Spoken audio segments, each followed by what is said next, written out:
Brent Dara has been running since the age of 12. In some ways, maybe it's been his way to escape. Running was his free ticket to college.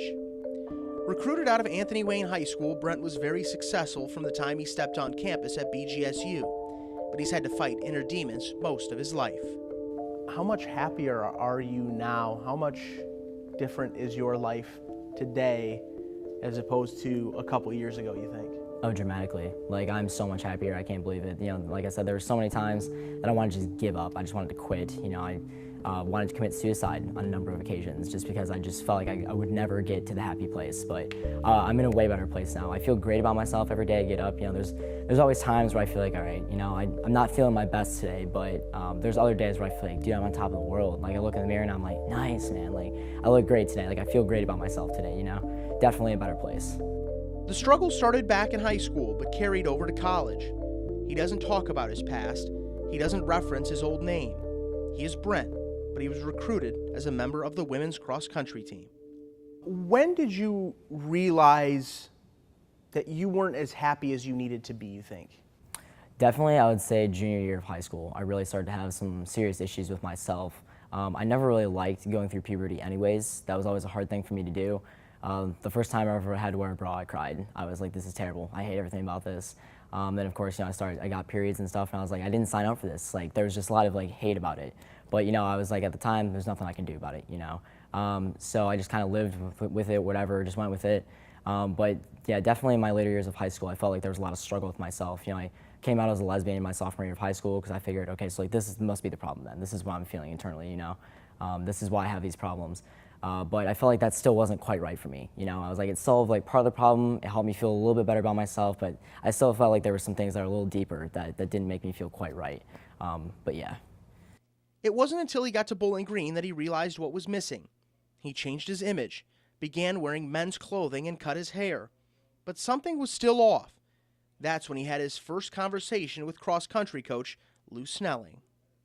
Knocked on his door, and he looked surprised. He's just like, Brent, already done with your mileage? And I was just like, Coach, no. He's just like, okay, well, come on in. So I mean, before I even sat down on the chair to start talking to him, like I already had tears streaming out of my eyes, and I just like told him, I was like, Coach, like I want to kill myself. Like I need help. Like I'm having all these problems, and I don't know what to do about it.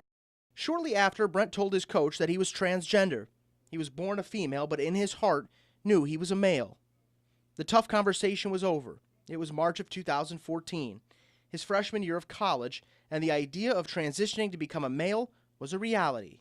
What did your teammates on the women's team think, feel, say? How did they take the whole thing? Oh, they were incredibly supportive. I would say they're all like sisters to me, definitely. I mean, there was not a single, I guess, shred of negativity. They all received it incredibly well. They tried their very best to change the name as quickly as possible, tried to change the pronouns as quickly as possible to just make me feel great about myself, you know? Yeah, they took it great. As a freshman on the women's team, Brent had a ton of success. He quickly became one of the top runners in the program. But when he made the decision to transition, he began taking testosterone, and he knew he could no longer remain on the women's team. Brent Dara came out as the first transgender athlete in BGSU history, and the first in MAC history as well. He was recruited to run on the women's team, but after making the transition to become a male, he had the tough decision to quit running or join the men's cross-country team.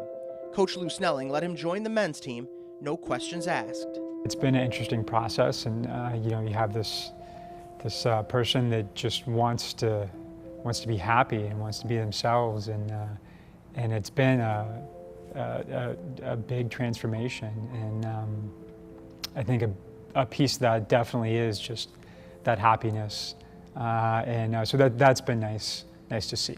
My definition of success changed dramatically. You know, I was very good on the women's team. I came in my freshman year and I was the second place finisher on the women's team consistently, you know. And it was hard for me to give that up because I was like, man, I'm so good. Like, I really peaked as an athlete in college. And to just have to move to the men's team and just give all that up, that was definitely challenging. But like I said, I tried to make it a more positive thing and change my definition of success. Not care so much about the times, the places, the numbers, you know, but care more about like, okay, you know, this is the time I got in this workout this time. Can I maybe do better this time? This is how many miles I ran this time. Can I run it, you know, more this time? Can I try to keep up with this many people this time? You know, try to make it smaller things that I could, you know, I guess kind of go off of instead of caring so much about like how many, seconds can I shave off this or whatever, The idea of joining the men's team was okay on paper, but he still had to face the team, and their reaction was better than he could have ever imagined. They were just like, dude, like we like greatly respect you for first of all coming to us and telling us this. We have a lot of respect for you as a person. You're like a brother to us, man. Like we like you as a person as well. You're always welcome on our team, and we've got your back, basically. How'd that make you feel? It's great, man. Like, it was always very stressful for me to think, like, how is this transition really going to go? What is it really going to be like for me to move from one team to the next team? Like, how is that going to feel for me? I didn't want to make it seem weird for them, because it's just like, I felt like an outsider, kind of moving into their their dynamic. They already had great team chemistry. I felt like I was going to go in there and screw it all up, But it felt like a weight had been taken off my shoulders just to know that they were cool and, receptive about it. I also got a haircut, much needed. A little bit shorter, keeping it a little bit shorter. His changes were all documented on YouTube from the start of his transition to today with a series of videos. Focus my attention more on my body and building my body and essentially transitioning, The videos were a way for Brent to not only document his changes, but help others who may be going through similar struggles.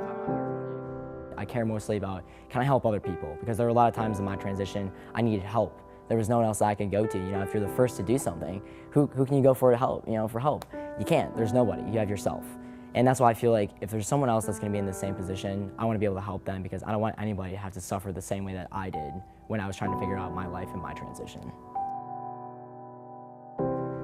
It's almost hard to picture Brent at the very beginning now. For me, I think of Brent as Brent, and he's just another dude.